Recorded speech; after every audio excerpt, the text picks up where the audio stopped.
Okay, good morning. Here we go. Here we go. Thursday morning. Cloudy day today. No bright sunshine, which gives us a good hover. Good hover.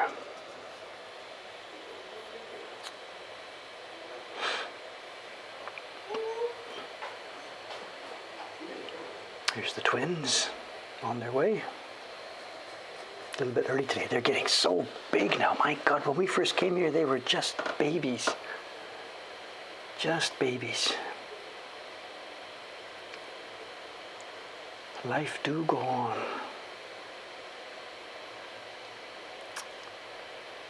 Okay, there's something changed there. You can see in the middle of the view there, the outside view, there's a bicycle.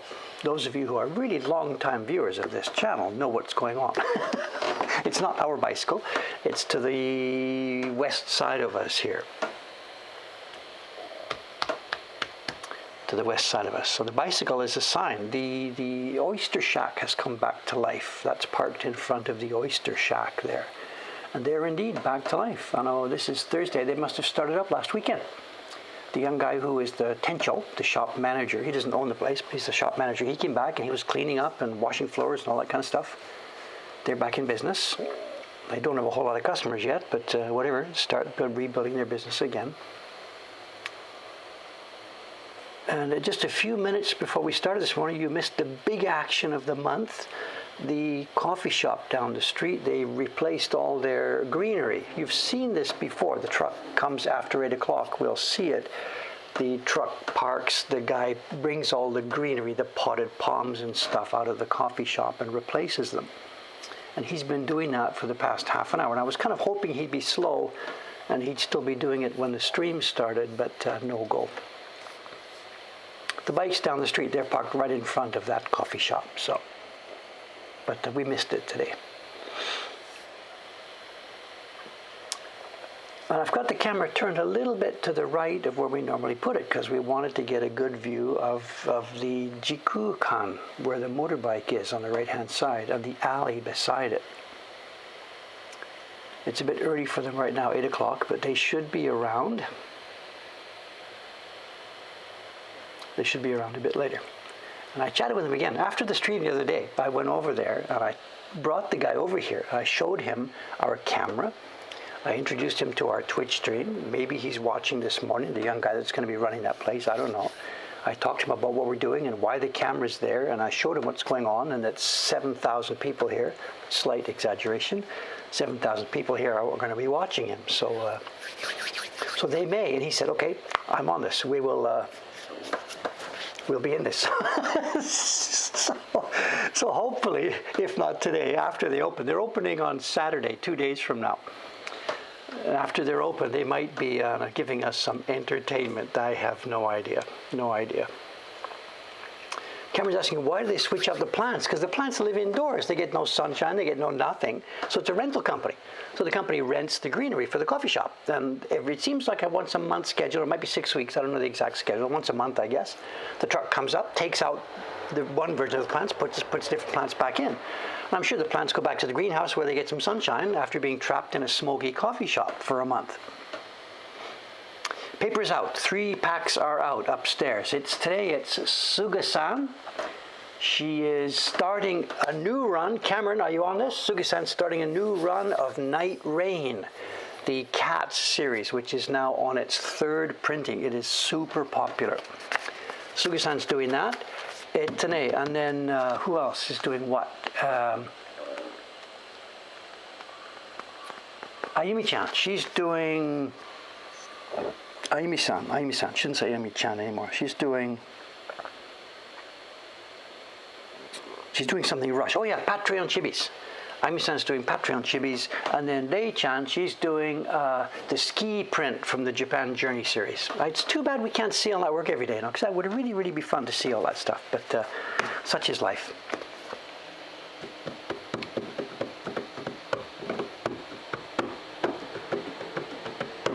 So cats.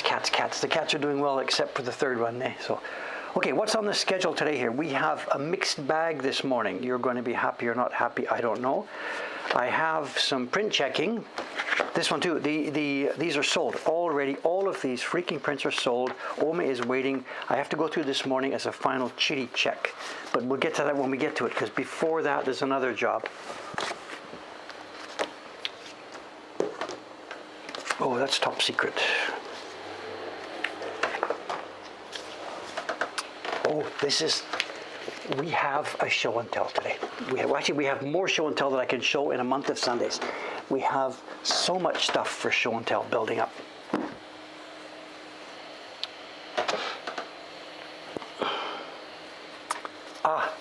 I forgot. I'm going to have to go upstairs to get something. I forgot. We have some embossing to do first, but I forgot to get the embossing block for it. Excuse me, I've got to unclip my mic. Back in a few minutes. I've got to zip upstairs and get the embossing block for this. This is printed by Kubota. It's carved by... Cameron, help me. Carved by Chonsan, show. Back in 1 minute or 2 minutes, however long it takes me to find that block. That board. Here we go.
Take off my mic. I did remember. I'm getting better at this.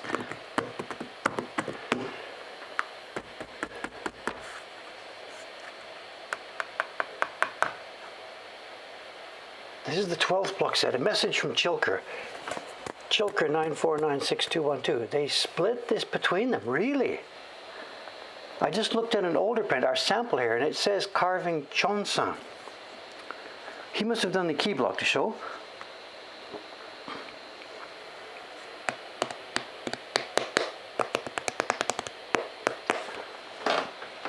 Okay. For those of you who don't know, or as Cameron talked about it, this is the 12th print in the Japan Journey series, and it's a scene that is literally around the corner from me here. This is just around the corner. If you go out of our front door, turn right, take about 10 paces, and then turn left, you will see this street. You're going to be seeing the street from that view. To see this scene, you have to walk up the street and turn around and look back towards us. This is a real place, and it's a winter scene. That's what it looks like in winter. Cameron's Chilker sound, you've corrected yourself. Yes, thank you, sir. Okay, so I'm right. I'm going to emboss this right now with Chonsan Kubota. Be careful, be careful.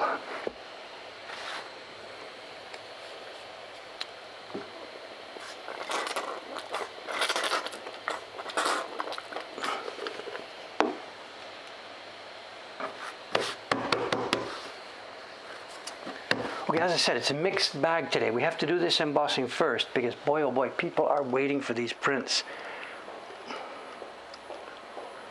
People are waiting for this stuff.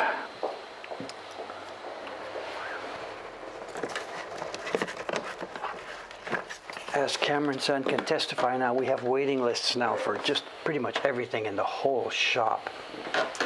Yeah, lights, action, camera, roll them. Thank you.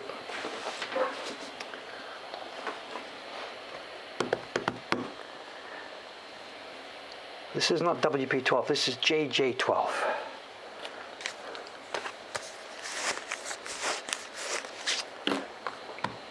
Okay, this is not the only work we're going to be doing this morning. The first thing, I've got to get this done first as a run, and then we will move on to other projects.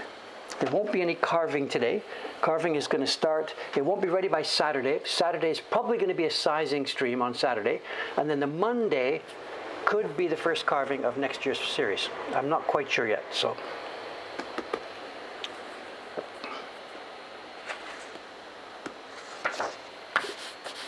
Okay, let's boogie, let's get going. Too much talk, not enough action. Let's test this.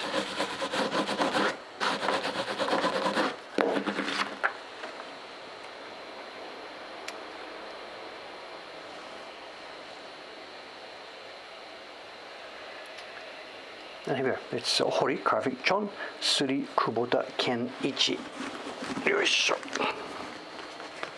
Hi.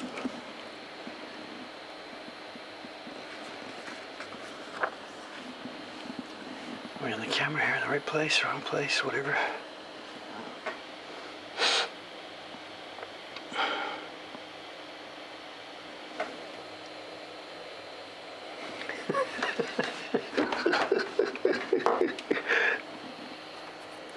Tom 1060, do you know something I don't know you know? Tom 1060 is angling for a choco egg. He knows something I don't know that he knows. Okay, fair enough, guy. If you're on it, please do us a favor and keep quiet. Thank you. Pop me an email. Pop me an email, Mr. Tom.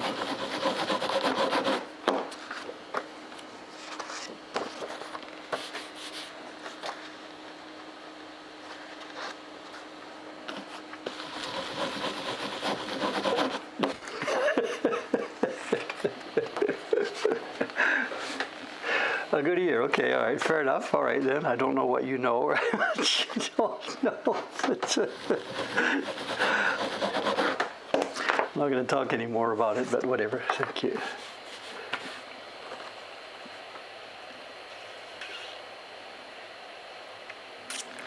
I'm not sure, because somebody's asking why the embossing thing affects the paper, but the key block does not. I'm not sure what you're asking.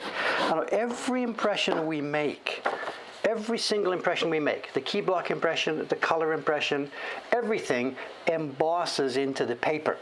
It's a question of the surface area. If I feel this here, I move my fingers here, and I move my fingers here, I feel a bump. This paper is flattened by the printing process, and it goes bump up here now. The paper is now thicker where my fingers are. It hasn't been touched. It's the full thickness of the paper. Here where it's been printed, it is flatter. We actually have a step. If we had a horizontal view here, the paper on the margins here would be this thick. And as we cross the line and go into the print, the paper gets thinner because it has been pressed. And when you print that color, it's a wide area. You're wearing flat shoes. It's okay. When we're embossing here, it's like high heels on a linoleum floor. Those high heels push down into the floor and will leave marks on a soft floor. So that's what's happening here. Everything is embossed. Everything we do on the back of this paper does flatten it. But it's a question of how the surface area. The surface area. So that border outline, the key lines, were embossed, absolutely.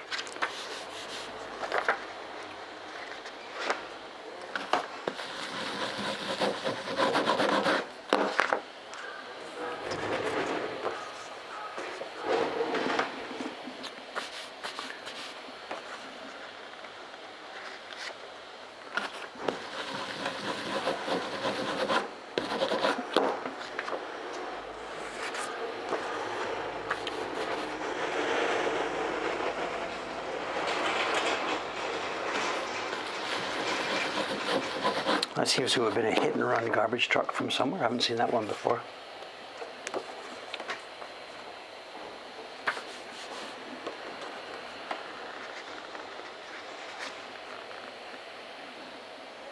Yeah, the design here, I really like Jed's design here. It's the light. You know, Dave is a sucker for the light.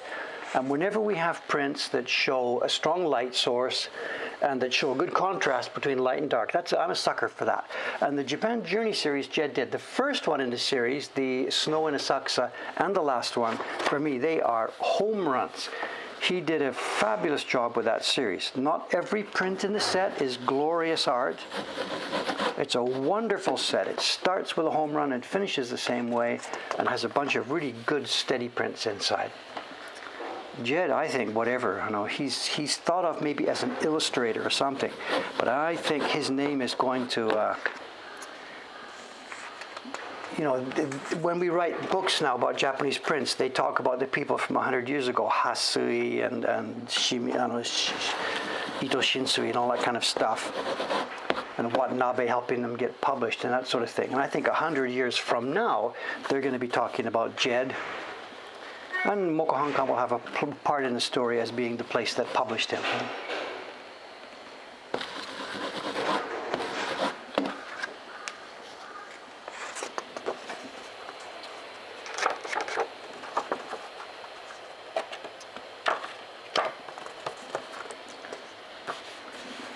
I can't catch all of it here, sorry. So if I miss a question, whatever, if it's important, just repeat it, put my name in it so it shows up strong in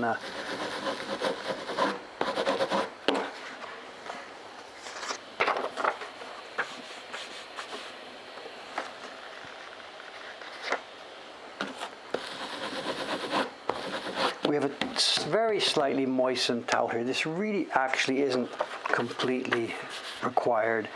A little dab of moisture on there softens the paper just a tad, helps the embossing go in, and I think it helps the embossing key a little bit stronger. It works both ways. I would prefer the embossing to be done when the paper is still moist as part of the printing process. And most of our people upstairs, well, all of our people upstairs do that because they work here, they follow my directions. So all of our in-house printers, they do the embossing as the last step while the paper is still moist. Kubota-san says, I don't care about my name, who cares, just forget it, waste of time, just make the prints, give me the next job, let's go, let's go, let's go.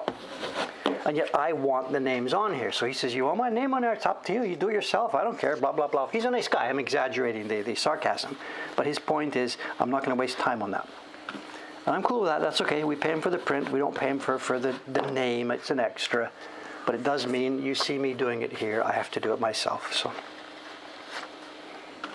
he's a craftsman, He doesn't care about that stuff. Or he says he doesn't care about that stuff.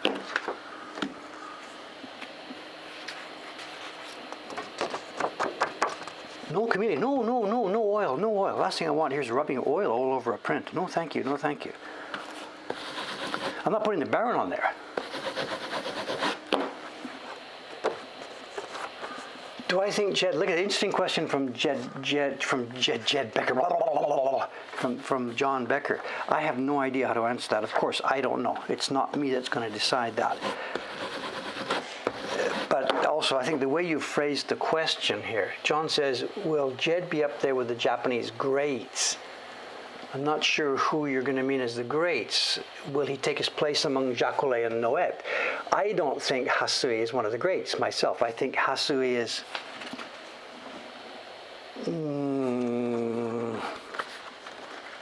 whatever, it doesn't matter. I don't know.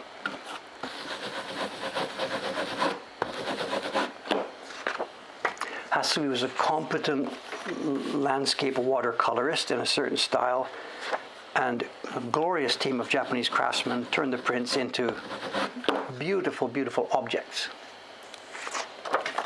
And sort of in the same thing, this is happening with Jed. Jed is a very competent illustrator,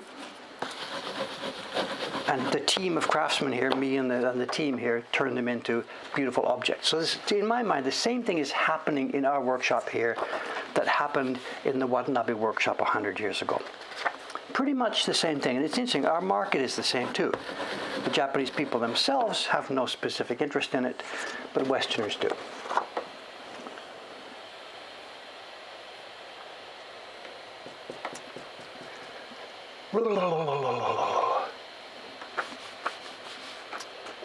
Well, Cameron's talking about the coding. Yesterday we had a fun day. We had the big switch yesterday. I don't know how much Cameron has explained. Yesterday he and I spent most of the day facing each other on Skype, as we imported the data, all of our subscription data for the last 10 years, more than that, went into the new system yesterday, and it seems to be standing on its own two legs. The big stress test comes in a few days on October the 11th, when we do the first massive billing with the new subscription system. But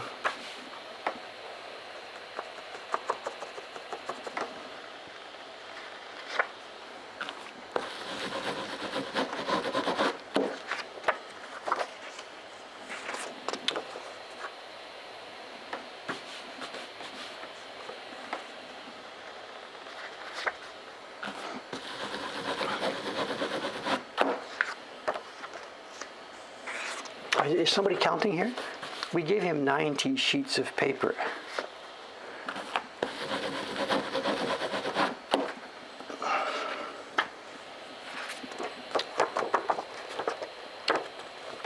The gift print is already live. Yes, of course. Mokuhankan.com/gift should get you there. Is it live? Oh my God, the shipping center at Ome is asking us, please stop. The gift print is indeed live.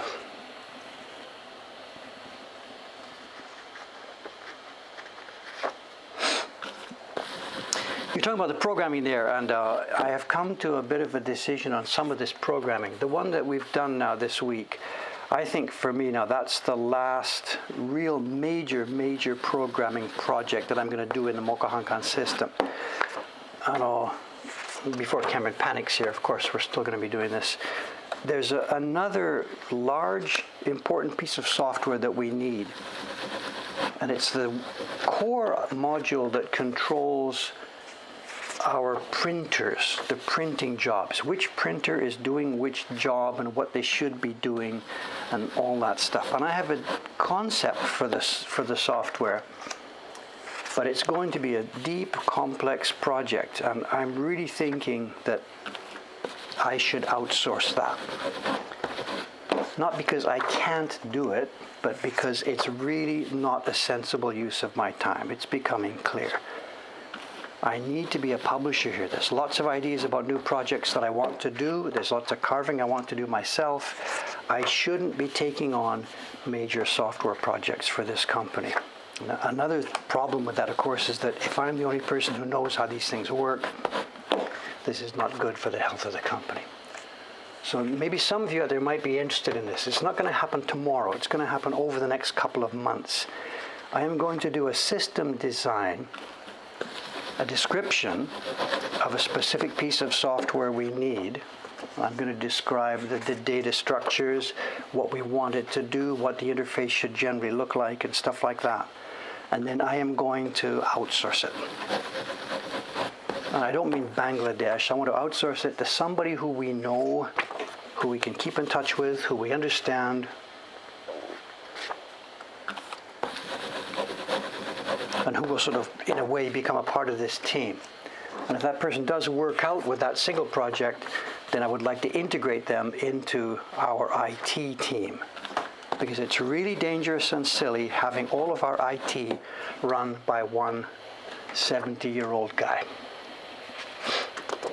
What software stack? It's a straight LAMP stack. We're not using anything exotic or whatever. We did in the past. We had software. The one we abandoned yesterday was Mac software that I wrote for my Macintosh back in 2003. And that was something that was you just can't hire people to take care of that sort of stuff. So now we're using a straight LAMP stack on a web host.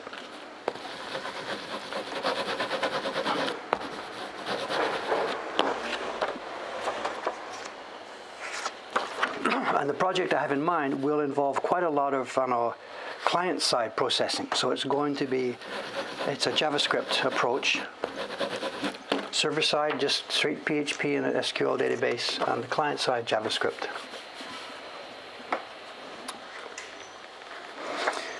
And what about the guy who did the print bot? I'm not sure. That's Nick, the show. I don't know his background and what he's up to. He did the bot for us. It's a little Python script that runs. And it's funny, I've asked a couple of times, Nick, let me take it over or whatever, because it now and then goes down. I don't want to bother the guy. But he has kept it pretty close to himself. And this new project that I want to commission, I will have to be part of the code. I don't want to dabble in the code. I want this person to do it completely by themselves. But I want to see it. I absolutely want to see it. It's not going to be, it'll be our proprietary code. We're going to hire the person to do it. And the code base will be our code base. But I want to see it. Someone's asking an off-the-shelf workflow, an off-the-shelf production workflow system. Cameron San, you're in here. What do you think about that idea?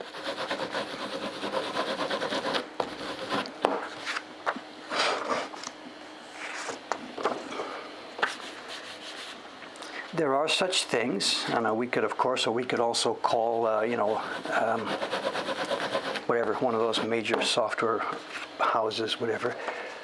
Our software is different. We have totally, absolutely, completely customized it for everything that we do. The idea being to minimize the staff time on silly, meaningless things and maximize production time. Someone says there's a cloud service that can manage all this stuff for us. I really don't think so. I'm sorry. Of course, everything is possible. It would be not so functional software. It would be buggy. It would be extremely expensive to maintain, and it wouldn't do at the end of the day what we want it to do.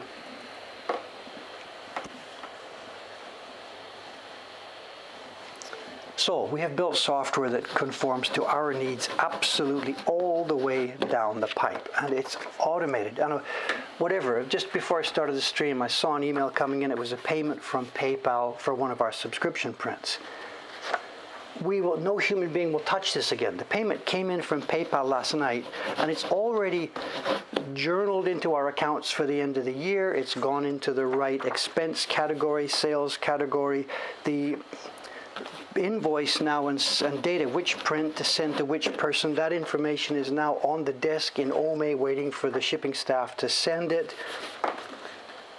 Just, it's complete, total integration of everything.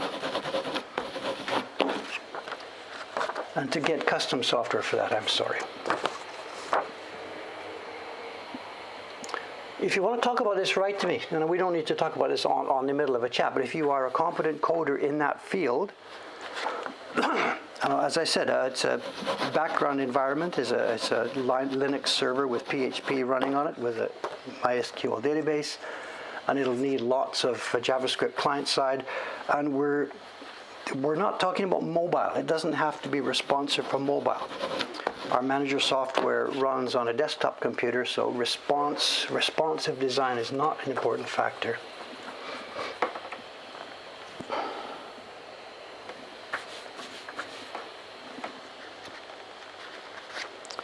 And code has to be human readable. I know there's optimization. People talk about optimization. Oh my God, look at that. You've got something inside the loop. That'll take milliseconds for each. No, we can't do that. We don't optimize for the code. We optimize for the person reading the code.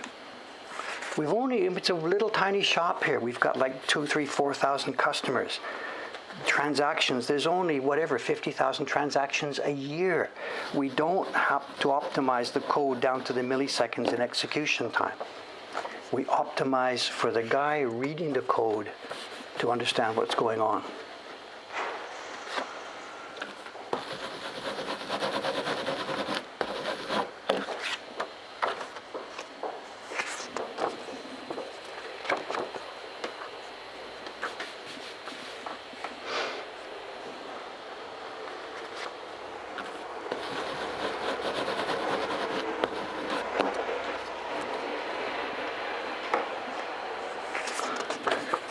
Although Hatfield said, someone's saying, I got to tell you, someone's saying, I have great appreciation for Dave knowing all the tech and coding things. Yeah, right. Cameron right now, he's just laughing into his breakfast. Dave knowing all the coding things, because Cameron saw a bug this week that whatever. So I don't know if I should talk about it. It makes me look like an absolute complete idiot.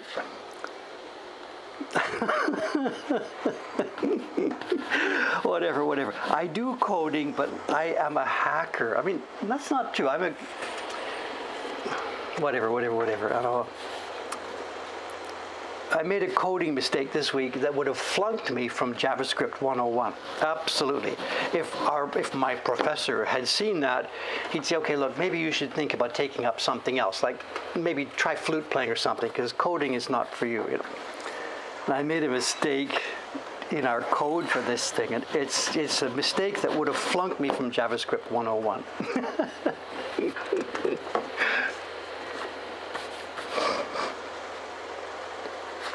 Actually, it's okay. You're talking to a guy who's coding here. Remember, I've never been to school. My coding comes from, 1976 or something. We've got a little computer called a PET, a Programmable Electronic Transactor. Is that what it was called? A Commodore PET. Programmable Electronic, I forget what it stood for. Whatever. And of course, what it was there was a little thing in there called BASIC, and you would type line 5, 10, 15, go to 25, 25, go to this, go to that. There were not even any subroutines. There was no calls. There was no passing of values. So it was a completely, what do you call it? It's a procedural approach, line by line by line. Execute line 1, do it. Finished. Execute line 2, do it. Finished. This is Dave's roots in programming here. So you jump ahead to the modern era where everything is, objects and instantiations and stuff like this. And Dave doesn't grok this stuff. I look at it and I sort of understand it, and I can write the code and things like this. But in no way is it that word grok, that word, I don't get it internally. So a lot of my stuff, Dave is thinking procedurally, and I made a mistake this last week. And it's a coding mistake from a year ago that didn't make any difference until we changed something else last week. It's JavaScript in the browser running and making calls to populate list boxes in the browser window. The browser window has 3 or 4 list boxes of invoices and customer data. And the JavaScript makes some AJAX calls over to the browser to fill these list boxes. No problem. Dave is so dumb with this, he forgets what the word AJAX means. And Dave writes a bit of code that says, okay, here's number 1. Confirm and update the shipping code numbers with an AJAX call. Next line, do this. And I just put these two things side by side. And first one, call the server with an AJAX call and update the code numbers. Second one, print out the code numbers onto the invoices in OME. And you can see what I'm talking about. It's old basic, line 5, line 10, line 15, and that's not how it works. What you need is you initiate the first call, then in a callback you put the second one. When the server has returned, yep, the numbers are all okay, then you do the printout. And I had just put the lines one after the other. So those of you who understand what I'm talking about, you realize now Dave is really, he could be considered to be out of his depth to make such a stupid mistake about this. So whatever. You got to remember what the A stands for in AJAX. And Dave just didn't even think about it here. So. And Cameron's at the other end of it. It's not working, and we're on a Skype call. I'm saying it's working. It does this, and it does this. Surely it's okay, And Cameron's just saying, just waiting. Well, the numbers are wrong. I'm sorry,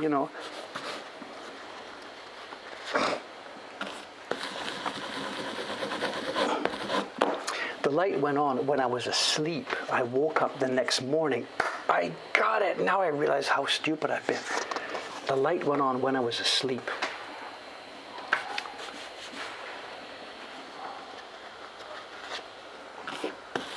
Sorry about the programming talk. People are not interested in that. I'm sorry. Excuse me. Whatever. Almost finished this. We'll move on to the next job in a couple of minutes here.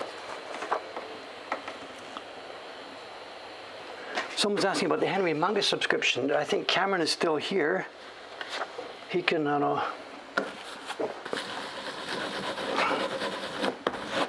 if we have any left, I don't know. We are getting down to the end of that, and we are going to pull the plug on that project. Once our current stock is gone, the Henry Manga book will be out of print. So I don't know. That is indeed the towel truck, and he turned off his engine today. Thank you very much.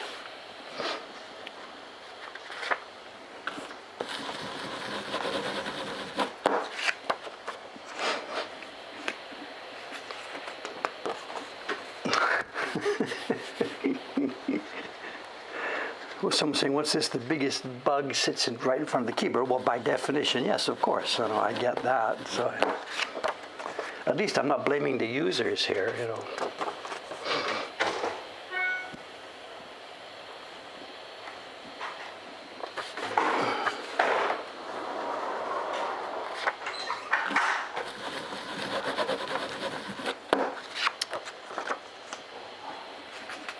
Okay, we are almost done here now. We are down to the last 4 or 5, and I should check. There is. Look at this. Oh, there's one. Look, he really cut it too. He's serious. Do not ship this print. Yes, I see why. Okay, let me show you. We'll get to the bottom. Let me show you. There's one there. Hang on a sec. 4 or 5 more, then we'll see the last one.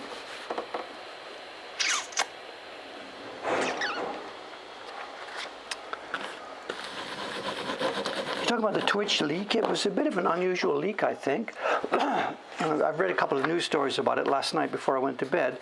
And my guess on what's happened here, of course I know nothing about this, my guess on what's happened here, the kind of data that has leaked has really been unusual compared to a normal leak. And my guess is this is inside. This is someone inside, and this is an anti-Amazon kind of thing. This is trying to... Amazon is the sort of the bully that we all love to kick around right now, and my uneducated guess on that thing is this is an inside person who is trying to make Amazon look bad or cause a loss to Amazon. But I don't know. What do I know about it? Here's the last one. It's chopped off. Here's your contest for the week. Can you tell why this was rejected? So someone's guessing. My guess would be a disgruntled employee. I think so. It has all the hallmarks of that kind of an approach. The kind of data that was leaked, the massive amount that was leaked. Can you see why it was rejected? Let's start at one corner and work our way around.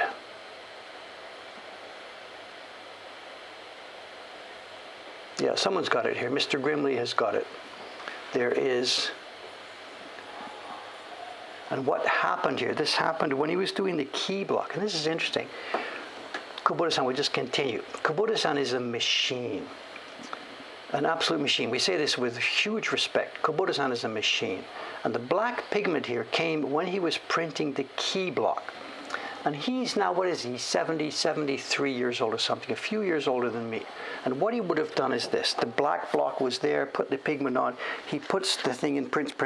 And either when he's taking it off, he dropped it. And then picked it up. Or maybe when he was putting it down, it slipped out of his fingers like that, and then he put it on the block. So that little bit of stuff comes from the black key block. And what he would have then done is, when you start printing your colors, the first few sheets you do, you're always not sure about the registration. So he would have put that sheet then at the top of his stack. And he would have used it as a test proof sheet for color registration.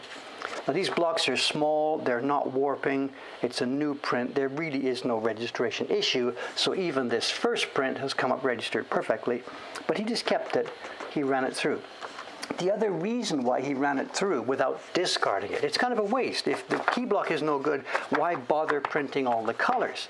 Because for him, the rhythm and the count and the feel are more important. And I did this too, especially during the years when I was doing my 100 Poets prints. I had my paper in whatever, batches of 100 sheets, so I'd have 20, interleave 20, interleave 20, interleave 20. So I knew 20, ha ha ha, 20, ha ha ha, 20, ha ha ha. And if you disturb that, if I had spoiled one or two and took them out, I've got 20, ha ha, 18, ha ha, 20, 20. And the rhythm is wrong.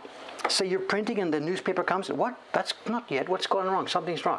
It's more important for that kind of a printer, the machine craftsman, it's much more important to keep the rhythm than to save the few seconds of time you would save by throwing away that sheet.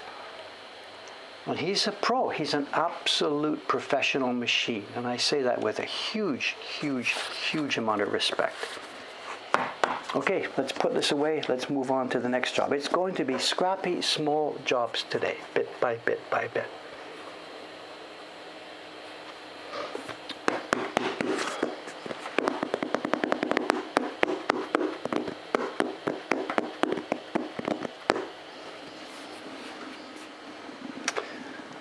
hoi, hoi, hoi. Where do I put these? I'm running out of room to put stuff. Just a sec. So, these will be on their way to Ome this afternoon, and I believe, I don't know if they're backed up on that, but if not already, they will be very soon backed up. Okay, that goes away. Okay, next job, as I told you, these also have to go to Ome this afternoon, so I have got to check these today. I think we're going to be okay. Let's have a look. You can maybe, whatever.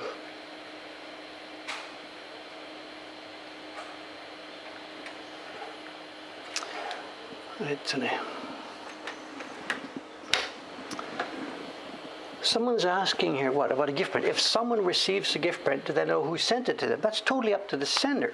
When the sender comes to our gift print page and buys something, there's the option, Mr. Sender, and he can ask us, and we can put a little paper in that says, "Dear recipient," Mr. blah blah blah, dear John Doe, recipient.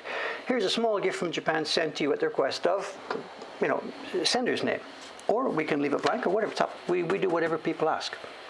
So most of the times, the sender will say, "Dear Mom and Dad, I thought you would really like this. It's a print from my friend in Japan, blah, blah, blah," or stuff like this. Or "Happy anniversary," or whatever, stuff like this. We put the messages in. We don't handwrite them. You type in the gift message on the order form, and we print that and put that in. And it's funny, sometimes they're in languages we don't understand. There's been a Russian one, a Greek one a while back, and the person types Greek or whatever into the box, and we just print it out onto a piece of paper and put it inside. So the message could say, "I think you should drop dead," or whatever. I don't have any idea, whatever. And normally there'd be no receipt, of course, but there's a problem here with packaging and customs labeling, even if it's a gift print. So even if the person receiving it is not paying any money, the value of the print has to go on the outside of the package, and there's really no way around that anymore. So the person in the UK getting a gift sent from somebody, it'll say on the outside of the package, 32 pounds, woodblock print. And we can't get away from that. The post office now is inside our software.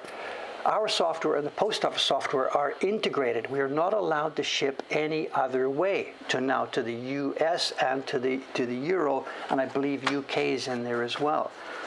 The post office sees our data, puts it on the outside of the package. And a customer sends a request saying, "Please put a lower value, call it $2 instead of $2,000. We physically cannot do that anymore.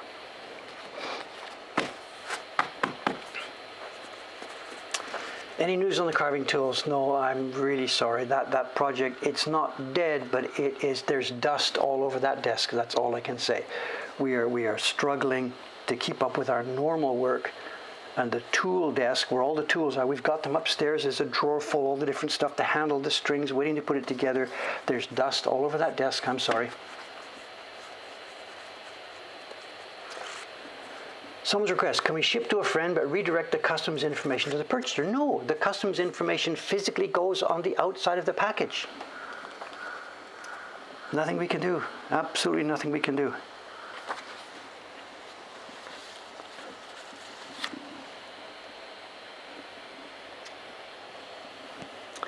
Someone's also asking about the prepay of the VAT stuff. This is a change that is happening. The EU has already got this set up at their end, where when somebody in the EU orders online to be delivered to the EU, the online company, like us, even though we're in Japan, would charge them the EU VAT or whatever that's prepaid then, and at the point when the package arrives into the EU, it's not necessary for the customs to stop it. That system is in place from the EU end.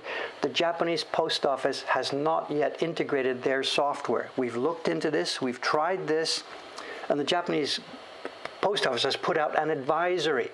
Do not do this. Our integrated software doesn't work. It won't work. Please do not try using this system yet.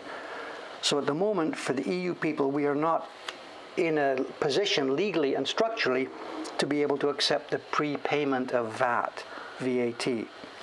So all of our packages to the EU are in risk of being stopped for customs. We're on it, we're working on it, and when the two systems are finally integrated, we will be doing this. And our shopping cart will charge VAT for EU-based people. but at the moment, no. Someone's saying, why don't we just charge a box for $2 and inside the box is the thing. What I said, the problem is the post office software integrates with our own software. I'm not selling it for $2. I received a PayPal payment of $47 for it, and that's integrated into my software and journals, and that's the source data for the post office. I'm not going to run two sets of books, a real set of books saying $47 and a total fake set of books. I am not going to jail for VAT issues in Germany. Last thing I want is to try and explain to my tax officer here why I'm running double books. Yeah, right, I need that problem. This is tough to find mistakes on this one because of the design, show. It's important to check because there's white space, but it's really difficult when there's a little black dot somewhere that it shouldn't be, or a bit of chitty or bark. It's really difficult to catch it.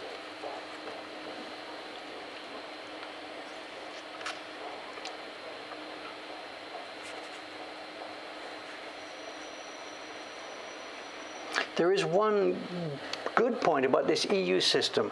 Our products are not dutiable in the EU, so there's no duty charged on woodblock prints going from Japan to the EU. That used to be the case, so it was a double charge. There was duties first, then the VAT tax.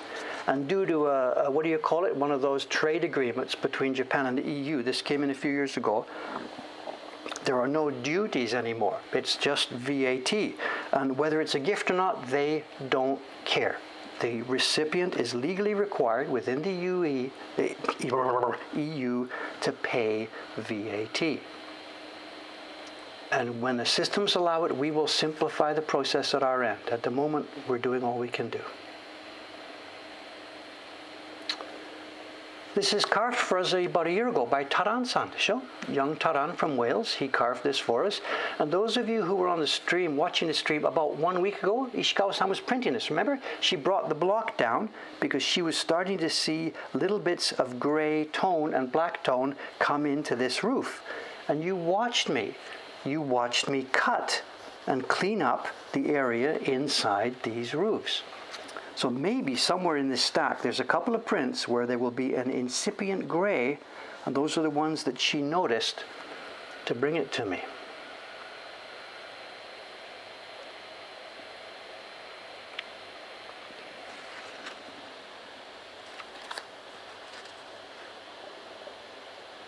And these are all sold. This was on our flyer last week, the gift print. This was from our gift print page. It's not this year's gift print, but it was on the gift print page, and these are all sold. And they've already started upstairs another batch of these, of course. This is Ishikawa-san coming in with 60 prints, and there's more being printed upstairs. It's a Hokusai design. It's from the book Hokusai Gafu. And this is our second or third publication from that book. If you look in our Mokuhankan catalog, items number 44 and item number, I think it's 12, are also Hokusai designs from that book. So if you do mokuhankan.com / I forget what it says, /catalog /0044.php, you'll get the other one. This is the third Hokusai snow scene that we have done from that book. So someone's asking about U.S. taxes. U.S. doesn't care. For personal import to the U.S., there are no barriers. We just send stuff to the U.S. and it falls in. That thing only hits, I think the limit is $2,000. I'm not sure. If you're an American-based person and you're importing something, I think it's about $2,000 at the moment. That amount and up, you're supposed to get involved with import procedures. But personal items of under that amount, America doesn't care. They don't stop them, they don't look at them, they don't charge taxes, they don't do anything. And sometimes they don't even deliver it, but whatever, that's a different story.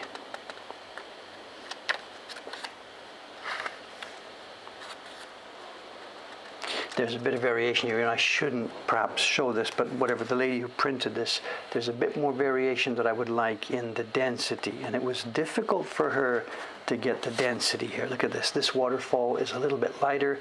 This one is a bit darker.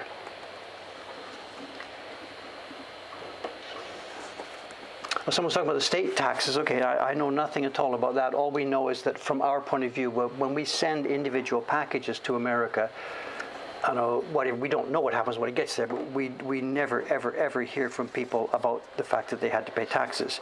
When we are sending to Germany or Britain or many other countries, Scandinavian countries, we sometimes get bitter complaints from customers. The package got stopped for taxes. But in the case of America, this never, and I mean never, ever, ever happens.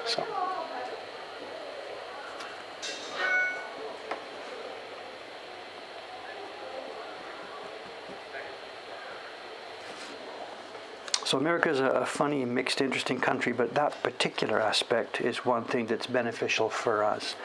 And given that, I don't know, Cameron, what's the number? We're at 60% or something right now, 60+% of all of our export sales are to the US.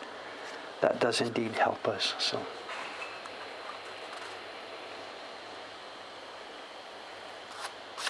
Here's a dot. Let's pull up one.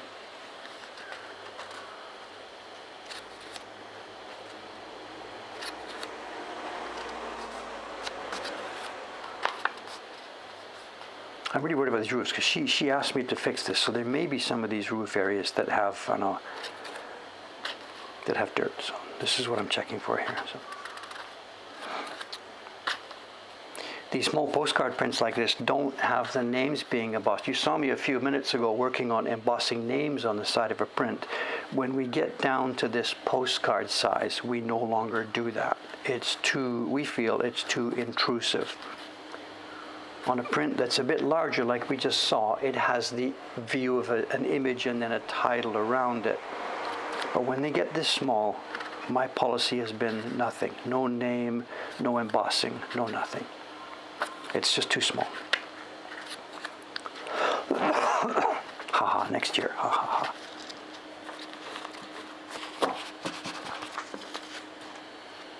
Just one had a little mark here. Let's clean it up.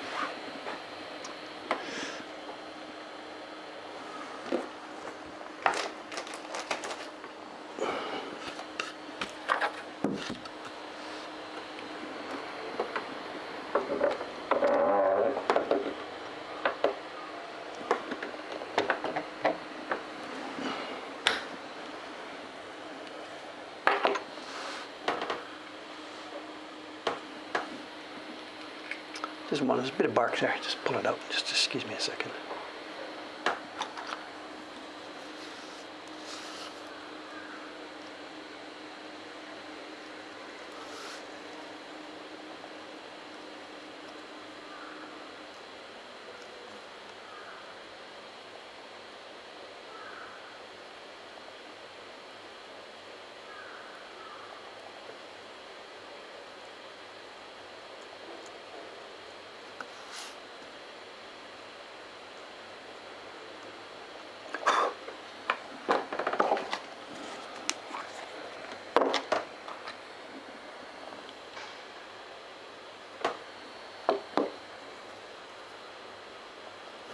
Bingo.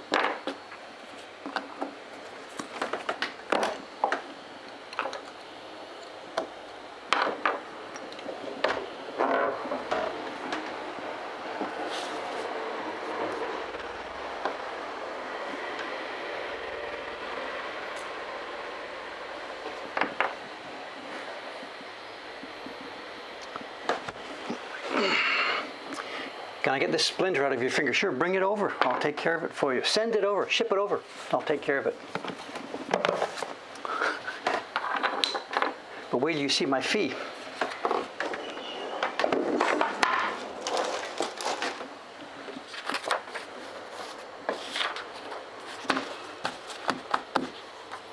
Okay, those prints too will be on their way to Ome.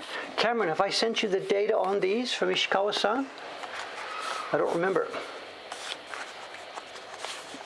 send it over Yaksa style, right? Please do not ship before clarifying with me, okay? Okay. Now, what's next? There's so many miscellaneous jobs to do here today.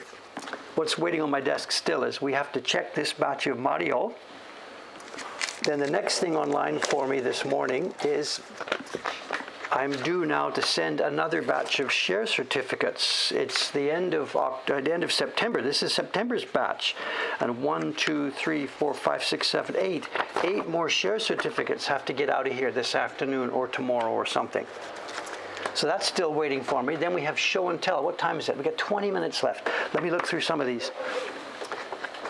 I'm sorry, it's not the most interesting stream today. Carving starts soon. Trust me, carving starts soon.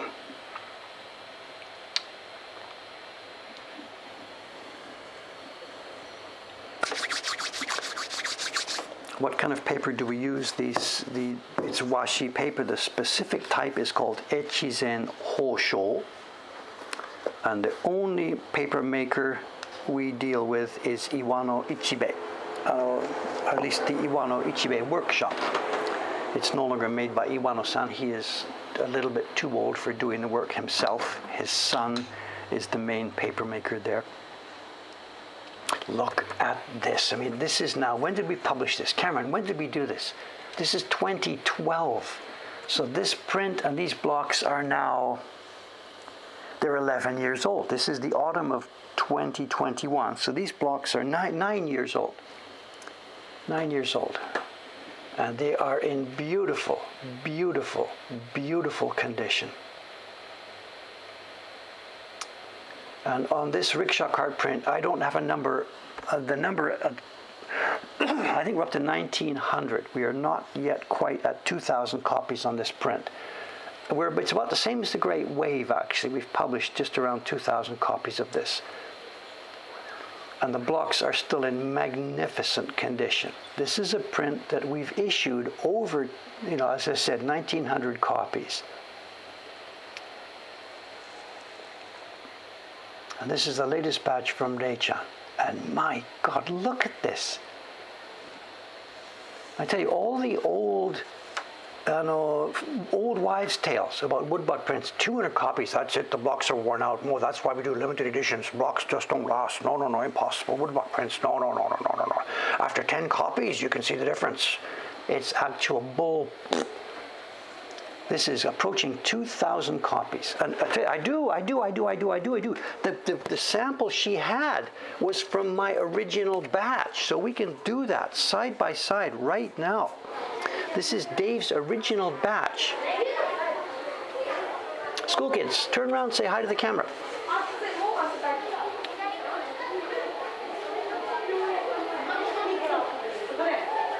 School kids. Maybe grade 5, grade 6, not sure. You tell me. They're not middle school.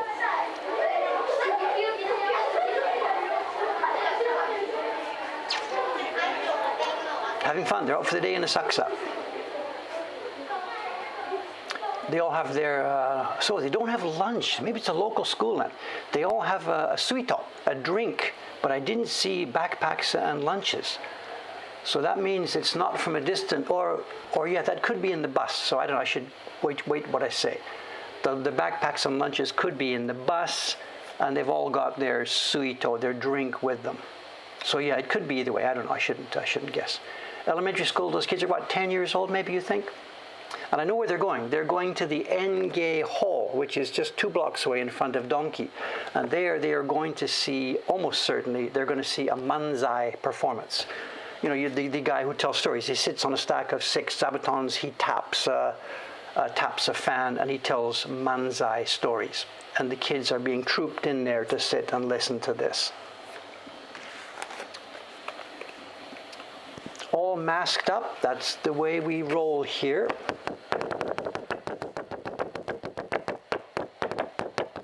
Where were we? Oh yeah, comparison. We have, as I said, this is not sheet number 1. That's actually upstairs. But this is from the first batch that we published. After I'd finished doing the test printing, I then ran a batch of prints. The first 50 or 60 were ones that and this is from that batch. So we can compare side by side. The one, let's zoom out a little bit here. The one on the left is my print from 2012. Early print from the block set, printed by the master himself here. And what you're seeing on the right-hand side is a brand new, fresh printing, printed yesterday, finished yesterday, printed this last week, finished yesterday, from our printer, Deichan. Mine doesn't have a name on it. It's just a workshop copy here. There's no embossing of my name. Her copy does. She did it herself. She doesn't need me to do this. And here we have Horiburu, which is me, Horiburu. Every print has the word Horiburu embossed on it. And then Suri Printing Day. And this is what she's asked us to use. Her roots are from Hong Kong, but she wants us to use Day as her name. The bag lady's cleaning up over there, yes. So. So where are we? Which one is which? Okay, this is on the right-hand side, the one with the embossing. This is Deichan's print. The one on the left is my print. Let me zoom in. And if you can find a difference here, you go ahead and find a difference. If you can find something here. She's followed my sample, and the carving I can't get them. I can get a bit closer here. And this is now nearly 2,000 copies.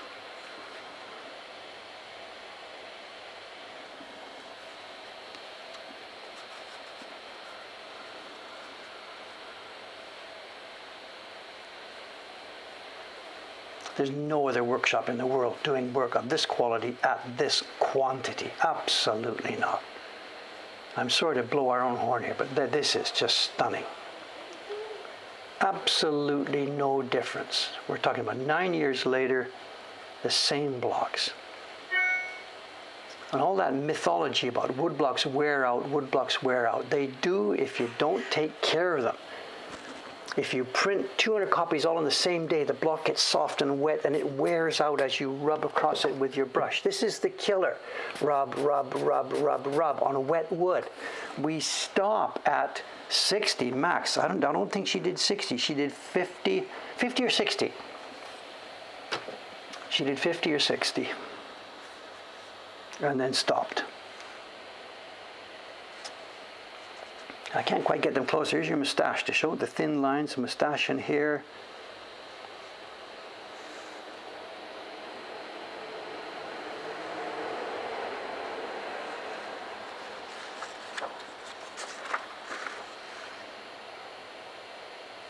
Anyway, whatever, not to belabor the thing, but there it is.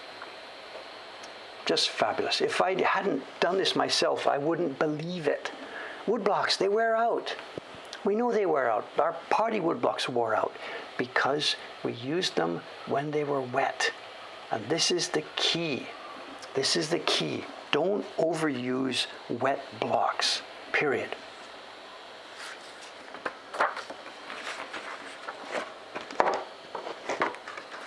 At the rate we're going, our great wave block, we might even be using it after I'm dead. My God, who knows? Oh yeah, there it is. So early Mario and early Fox.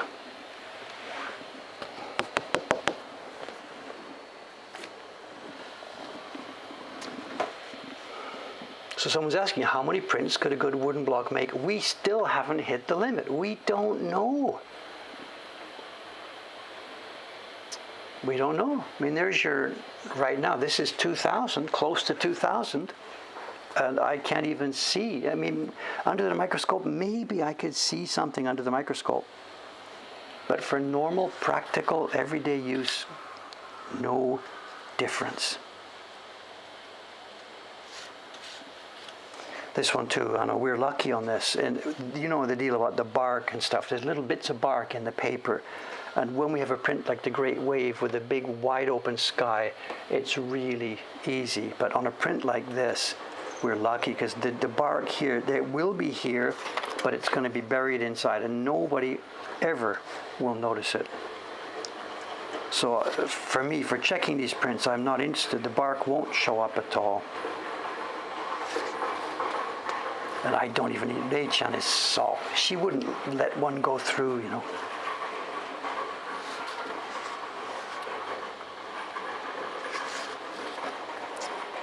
Next step for these go over to Jed for signing.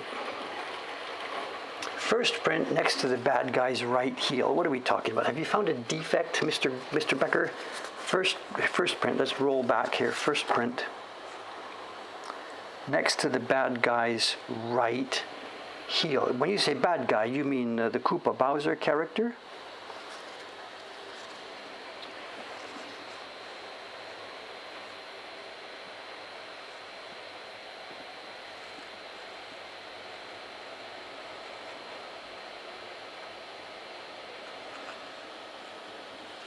Is that what you're talking about? I'm not really sure what we're looking at or what you're saying. This is the first print.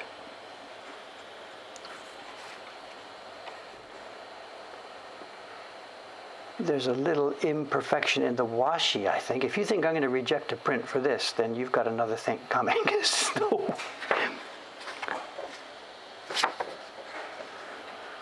I'm not sure if we're seeing the same thing, but if you're talking about that as a defect, then Mario, right?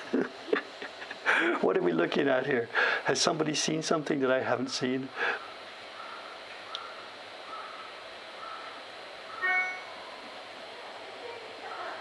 If it wasn't on this sheet, it was on the second sheet. Let me grab the next one then. I working from the, this minute. Here's the stack we had.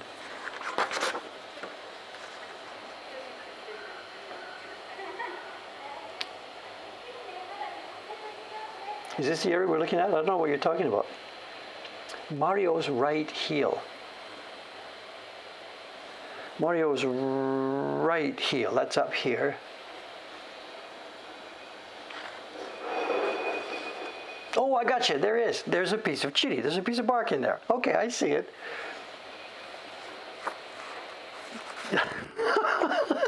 I am going to do absolutely nothing with that.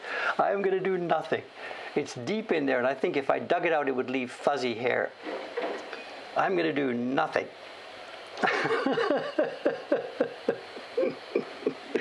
Okay. I'm with you. Okay, I'm laughing.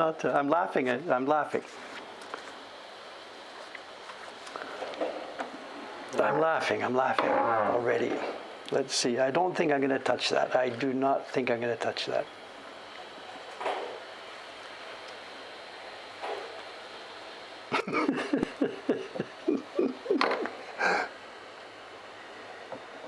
Just let me figure out what it is. That's all. Hang on a sec here.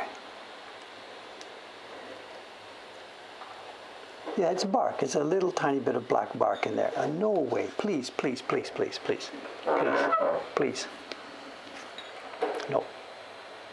No. Where was I?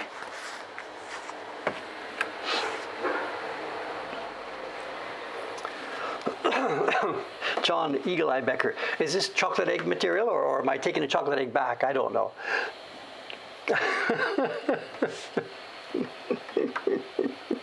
A win for chat. Fair enough. No, thank you. Thank you. What's the next one? Is the Koopa rickshaw handle supposed to be missing by the leg?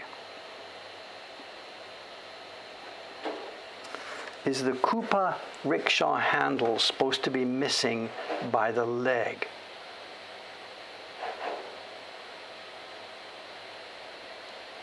You're talking about here? You're talking about a design issue?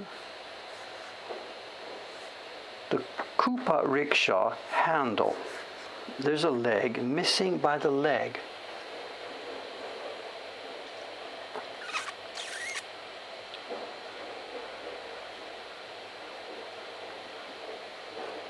I'm not sure what anyone's asking. I don't understand here. No outline between the fingers. You mean here? Sorry, I'm not the guy to talk to. Talk to Jed. Talk to Jed on that. Is that what you're after? That space there, there's a leg showing through the invisible part of the handle. It's an invisible rickshaw cart handle. I don't know. Talk to Jed. Maybe at the moment I carved that, I noticed that. I don't know. You're asking me 9 years ago. No idea.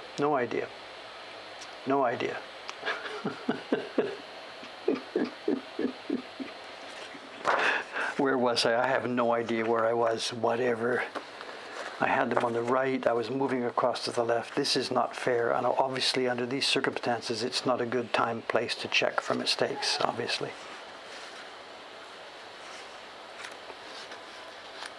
Okay, there, that's been a good example then of what Dave's going to pass and what Dave isn't going to pass.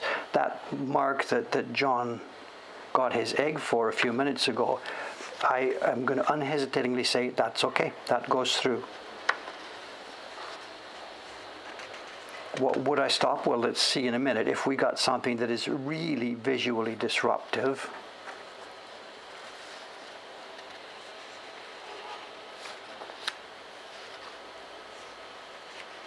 there aren't going to be in here. Dei-chan would have flagged it for me. She hasn't given us any cut corners, There's no cut corners in this batch.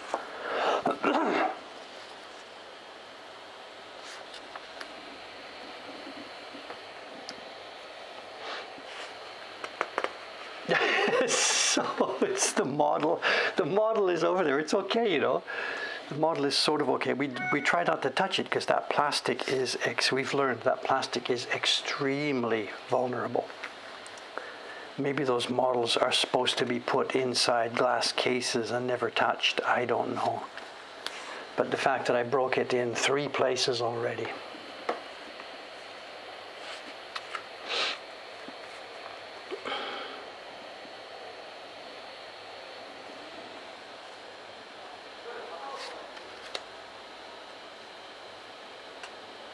There's another one there. See? I'm not going to reject it, so just so John, if I can catch it before John catches it.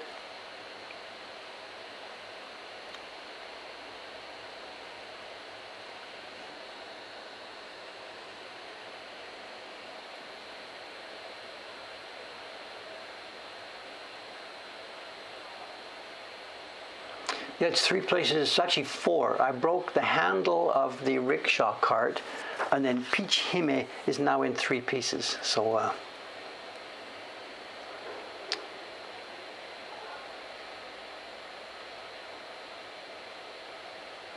John says I could totally get that out. It's a question, John-san, of a few things. I can get them out, but when they leave a mark that is just the equivalent of getting it out, then there's no benefit. The thing is, too, remember this color printed here. We're talking about 2 different things. Those marks you saw me pulling out of the Great Wave were on white paper. There was no color printed there. So you saw me dig a hole, or cut a hole, open a flap, pull out the black dot, and close the flap. And it was on white paper. And there is actually a little bit of a mark left there. But because it's white, we've removed the black dot, which was eye-catching, and now the black dot's gone, so there's nothing eye-catching. But if I try the same trick in an area where there is color printed, I do that. I open the flap, take out the black dot, and close the flap. There's now a little bit of a ridge there, and that's also eye-catching when there is color. So I'm not putting John down here for saying I could get that out. There are multiple factors involved here. And the way you treat these things when they're on a smooth white expanse and the way you do it when there's a color there are going to be different. So at the moment I passed that black dot thinking I could quote unquote get it out, but the result would probably be no better or worse than having it just be there. So what's John saying? The scar is as bad as, whatever, exactly. But the ones on white paper, because they jump into your eye so strongly, I have to move the needle the other way. I have to really try and get those out. And even if it leaves something slight imperfection in the paper, that's not eye-catching the way that the black dot was. There's another one here. It's the same paper we're using for the Great Wave. So of course, there are these paper imperfections here and there. And again, it's exactly the same thing. It's on a colored area. And I think I will just simply leave it. There's nobody in the history of the universe who is going to see this and complain about it. We're seeing it now because we're focusing on these.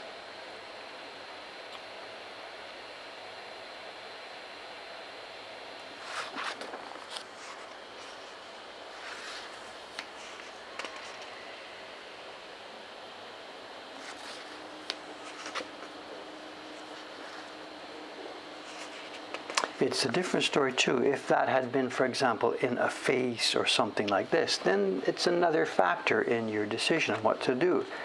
That little imperfection we just saw down here was okay, but if that was on Mario's chin, then it's a different decision, of course. Oh, show and tell. Okay. Okay. Show and tell. The ones I've done go on top here. Okay, now show and tell, I'm of two minds what to do. I'm of two minds here, what I should do now for show and tell. We have the same stuff that we have had on standby now. We showed you, remember the other day, we had these little packages, and I could dig in some more of these. Or I could show you something else that came in yesterday. But that something else that came in yesterday is one object.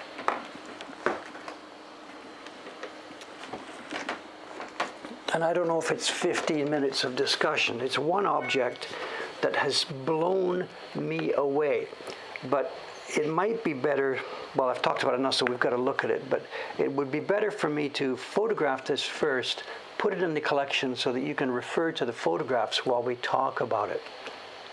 But what the heck, this came in yesterday, and me and Watanabe-san just were like, oh, no way kind of stuff. So let me just show it to you. If it doesn't take 15 minutes, whatever, we'll either just close or we can look at something else. We got an auction package. Let me give you the link to the auction package.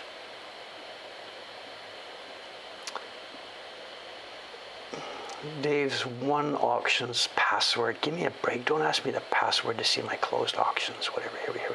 Okay, here we go. Here's a link. This is a link to a Yahoo auction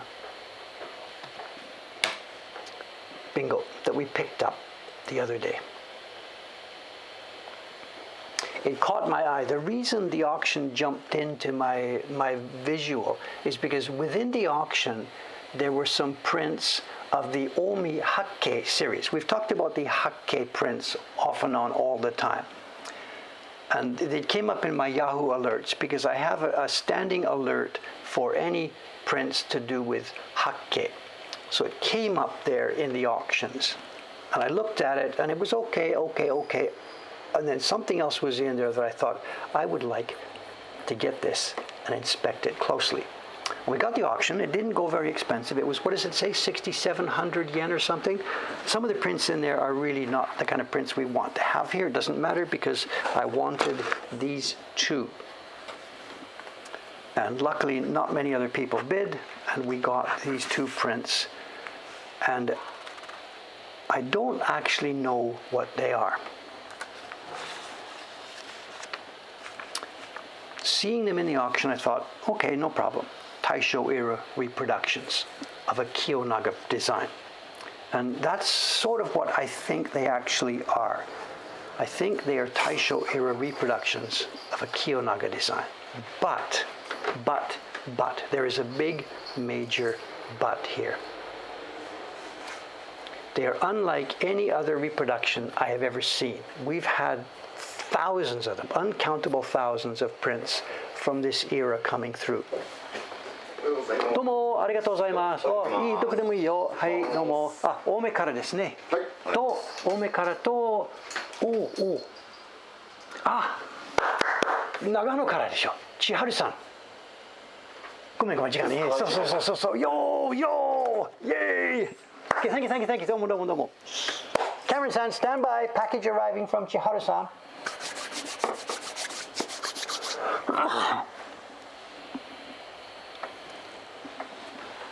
Where were we? Okay, they seem on the face of them to be Taisho era reproductions, but there is no.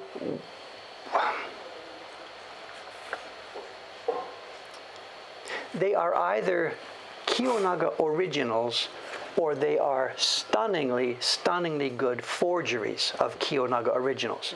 And I myself don't have the ability to tell them apart. If I had a chance to look in the British Museum and compare side by side with the original, then no problem. We could see it. We can see how the paper is different from the original one that was made. But this is on super old paper, of the kind of paper that was used back in the Edo time. The pigments are a replica exactly of the kind of pigments that were used in Kiyonaga's time. The look and feel is identical. Now, Dave is not a sucker for this. Oh my God, we got an original, wow! Because it's 99% sure that this is a Meiji era or early Taisho era forgery of a Kiyonaga. And there's a bunch of stuff that makes us think that's the case. How do we start here? Okay, let's look at this corner.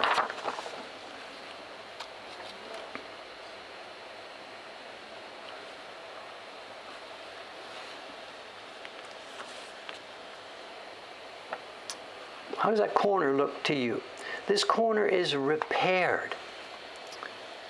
The corner has been thumbed off by overuse, and then somebody has carefully feathered and put in a replacement piece of washi, and then they have very carefully taken some watercolor pigment and tinted it to match the actual background. So the corner here is a repaired paper.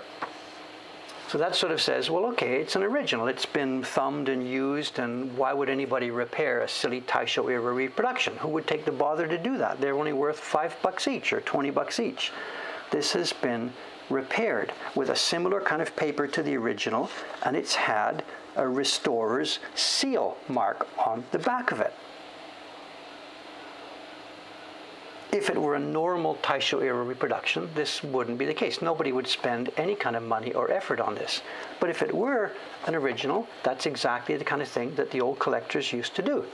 Back in the early part of the 20th century, the Bigelows and Spaldings, these kind of guys, the Frank Lloyd Wrights, they would have their originals retouched and repaired to put them up like this. So that's very much a sign of an original. Or, as I said, it's more a sign of a forgery, which is done to make the buyer think, oh, this must be an original.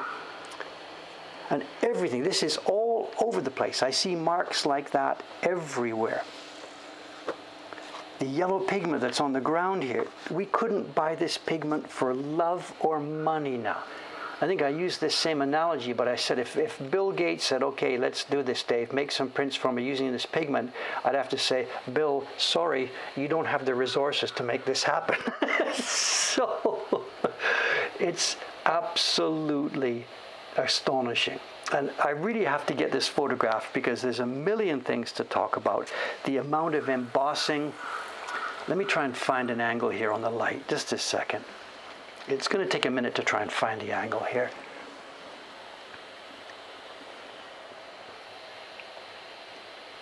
Can you see the texture of the paper? We're just at the edge of this here.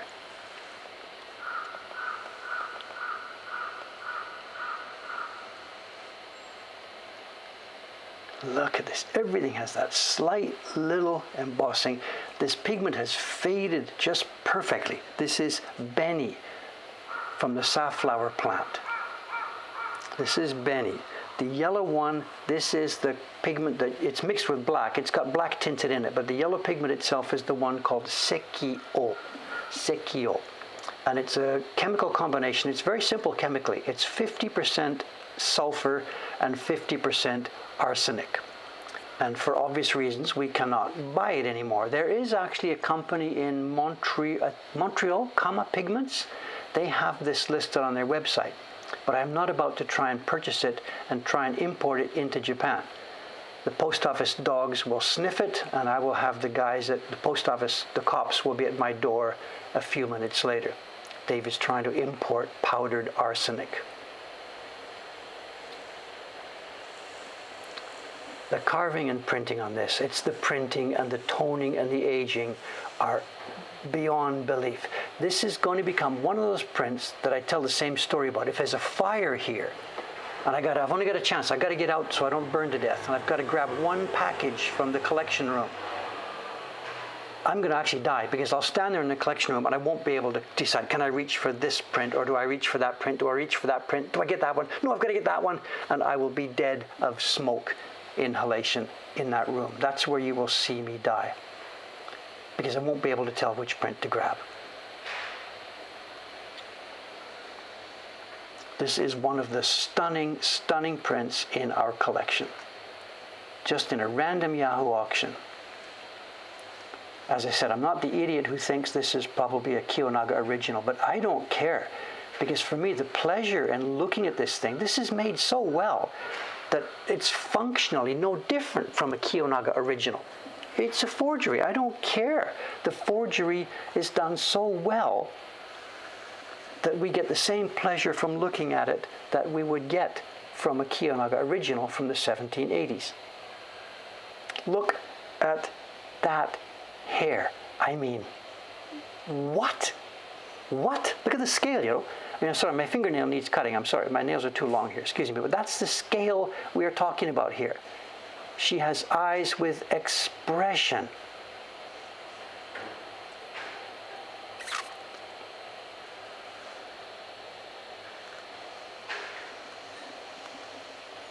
Drugs. There's her drug hit. Smoking. Let's look at the other one. There's two of them. It's a diptych.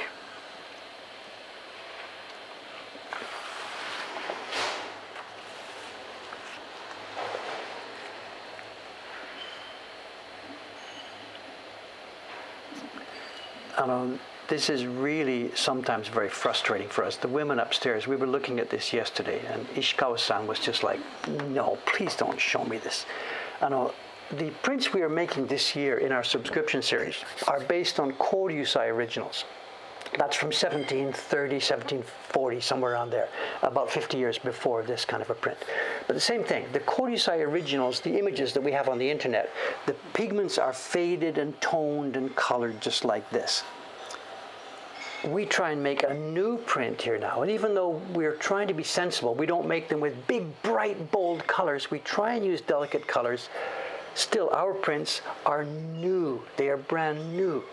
And there's a mood and a feeling in our prints. The paper is bright white. This paper would have been the same color. The face you're seeing here, this lady's face, it would have looked like this back in 1760, 1780. But now we've got 150 years on this one. And in 150 years from now, this print, hopefully, if somebody's taking care of it, this print will look and have this kind of a mood and feeling. But it's one of the, can I say tragedy? Is that a bit of an over-exaggeration? One of the tragedies of my life and our life is that we who make our prints will never, ever, ever see them as beautiful as they can be. And this is sort of about max. If it's a forgery, it's about 120 years old. If it's a real one, it's 150, 160 years old. So the difference in time between those two is pretty much negligible. This print is now at peak beauty. What we see now, you can see that paper actually, it's starting to get a bit dirty in tone. And from here on in now, it's going to go downhill. It's going to get grayer and grayer and grayer. And the pigments, if we expose it too much, will get faded and faded. But right now, this is peak beauty for this thing. And for me to be able to hold an object like this and look it in the light,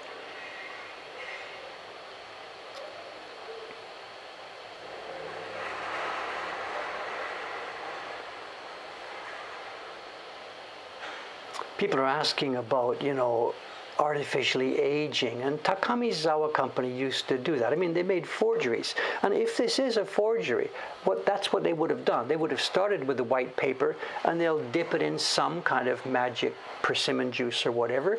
There's all kinds of stories, One of the guys who used to work for Takamizawa in the days when they did make forgeries, before they started Takamizawa as an actual print reproduction company. They opened up as a reproduction company in the 1920s, I think 1925 or 28, somewhere around there. But before that, they were forgers, and they didn't use the word Takamizawa. But some of the people who worked for them, one of the guys left a diary and some notes. And he talks about some of the techniques. And they had this deal. I don't know how much is true and how much they're pulling your leg. There was a certain village up in Fukushima or Tohoku that was noted for supplying spider webs, dusty spider webs. And the forgery workshop in Tokyo had a supply network in this village where somebody in the village went to like old farmhouses and outbuildings and outhouses and got spider webs from the top of this farm building that were coated with dust of a certain fineness. He collects these things up, sells them to the company in Tokyo.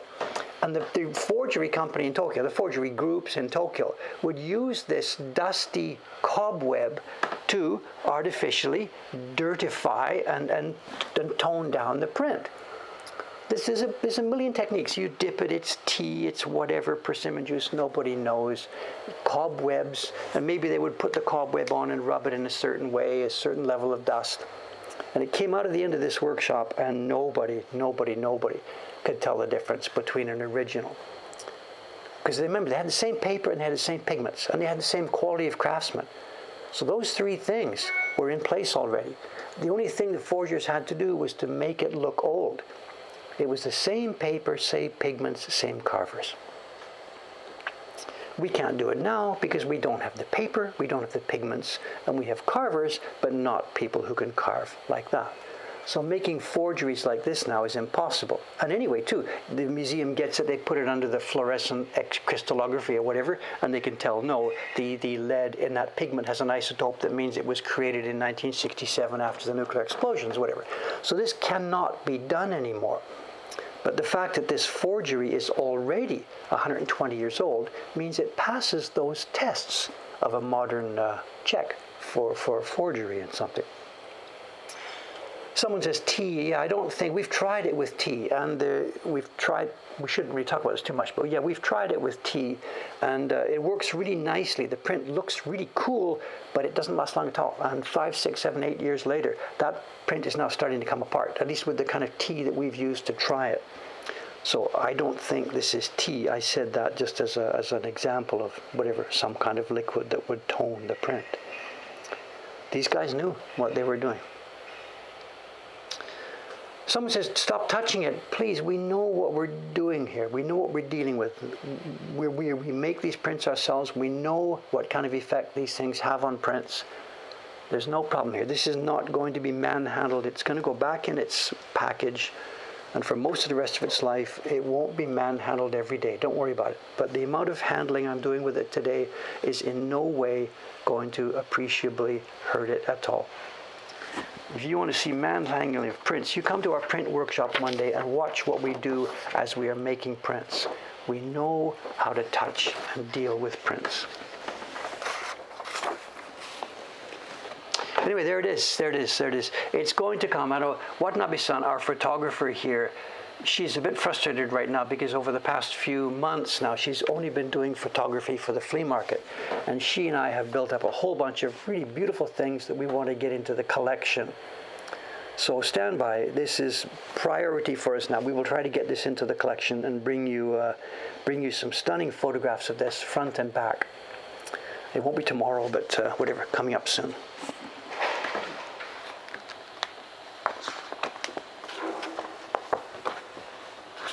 This print now, after 120 years, it has come home. I have no idea where it's been, who bought it, who had it, no idea where it's been. But after its 120 years or 150 years of life, it has now arrived at the one place on this planet where it will be, of course, number one, taken care of, number two, appreciated, and number three, talked about and shown and talked about. So the beauty on this print now is about to be exposed to an audience that the original makers and curators could not have ever believed. It came home. It came home. Okay, maybe in fact, YouTube video. As soon as I get my haircut next week, it's video time. And maybe, who knows, maybe you'll grab this for a topic for a YouTube video. No idea. Okay, I'm done. I'm out of here. It's Thursday. I will be back here 2 more days on Saturday. It's possible we'll be carving the first print of next year's series. Not probable. What's probable is I will be doing a sizing stream on Saturday morning, and then the next stream after that, or the one after that, we will be carving the first print of next year's series. Thanks very much, everybody. I now have to get to work, a ton of work. And today is a real test day. I saw the software went live yesterday. So far, so good. Unless Cameron knows something that I don't know, it looks like we're okay. Thanks for watching, guys. See you next time. Let me put up the outside camera for a sec. And you're hearing bottles and cans, and yes, I did. I got my stuff out last night. Cardboard is clear, bottles and cans are out. We did a good job here this time. As far as Ninja Action, they're opening 2 days from now, October the 9th, Saturday for us, Friday night for you guys. And the Ninja Boys over there promised me some collaboration. And it's going to involve swords.